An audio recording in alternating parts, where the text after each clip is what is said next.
Hello and welcome back to the Grave Chroniclers. Tonight we follow a woman who flew further and higher than almost anyone of her era, who became one of the most famous human beings on the planet, and who then, one morning over the Pacific Ocean, simply ceased to exist. No wreckage, no body, no final transmission that told the world what happened. Just sky and then nothing. Tonight we're talking about Amelia Earhart. Get comfortable, let's begin. There is a particular kind of disappearance that the human mind cannot settle around. The kind that leaves no wreckage, no grave, no final punctuation mark at the end of the sentence. The kind where a person walks out into the world one morning and the world just swallows them whole and closes over the surface like water over a stone and gives nothing back. Amelia Earhart disappeared on the 2nd of July, 1937, somewhere over the central Pacific Ocean. She was 40 years old. She was attempting to circumnavigate the globe at its equator, a journey of roughly 29,000 miles that would have been the longest and most ambitious flight in the history of aviation. She never finished it. And in the 80-odd years since, the question of what exactly happened to her has never been answered with the kind of certainty that lets a story end. To understand the weight of her disappearance, you first need to understand who she was. Not the legend, not the postage stamp version, but the actual woman and what it meant to be her in the 1920s and 30s. Aviation in that era was not the routine business of aluminum tubes and recycled air and small bags of pretzels. It was something genuinely wild. The aircraft were fragile, temperamental things, built from wood and canvas and ambition, held together in ways that did not inspire confidence. The instruments were primitive. The weather forecasting was unreliable. Navigation over open ocean meant dead reckoning, which is a method that sounds exactly as precarious as it is. You calculate your position based on your speed and your heading and the time elapsed, and you hope that the wind has not pushed you far enough off course that your calculations become fiction. People died doing this, regularly, famously.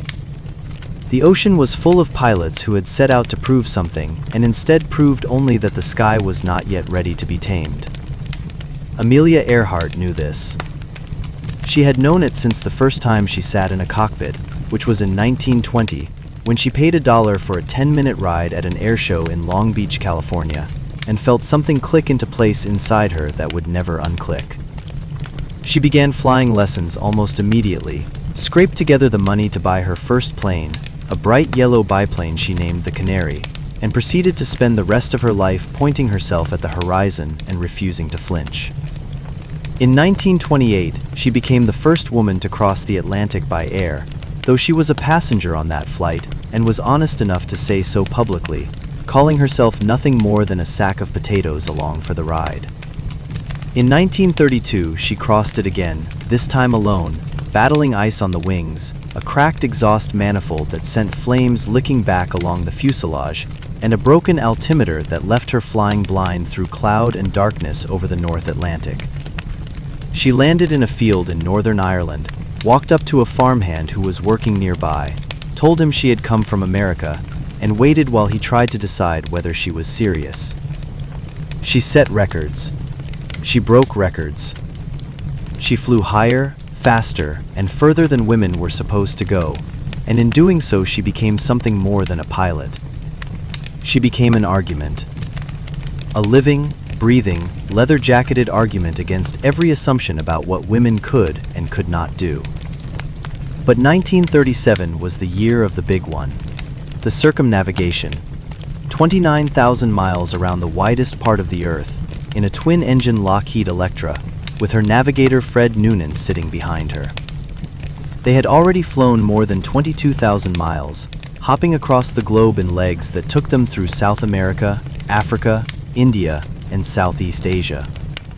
They were on the final stretch, the hardest stretch, the one that required them to find a tiny island called Howland, barely 2 miles long and half a mile wide, in the middle of the largest ocean on the planet. Howland Island was their refueling stop. Without it, they could not complete the journey. The problem was finding it.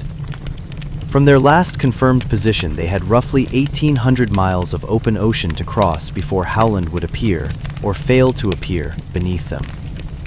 The margin for navigational error was almost non-existent. Missed the island, and there was nowhere to go but down.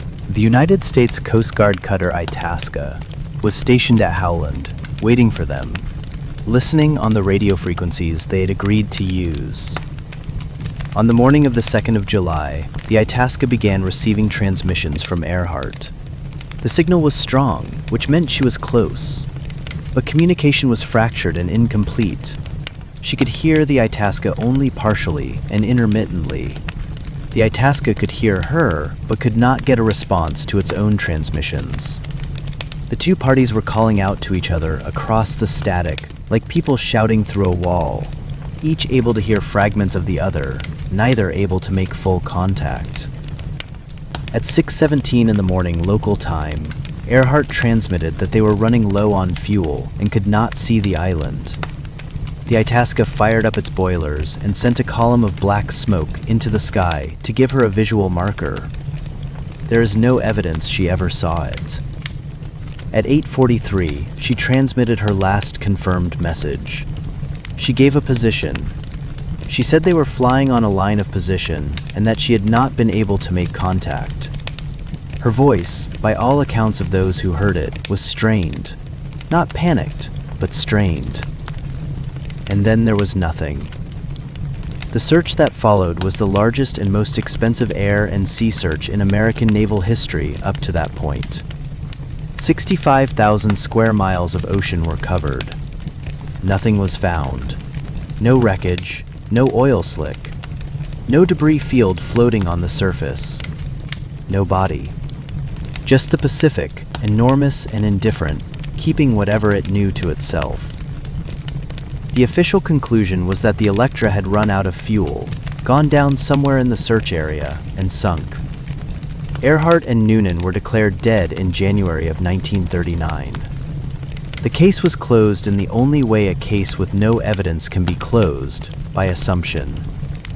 But assumption has never been enough for the people who cannot stop pulling at this thread. And there are many of them. The theories have multiplied over the decades in the way that theories do when a vacuum exists where facts should be. Some researchers believe Earhart and Noonan missed Howland, but managed to land on a nearby uninhabited reef called Nikumaroro, where they survived for days or weeks as castaways before dying. Bones have been found on that island.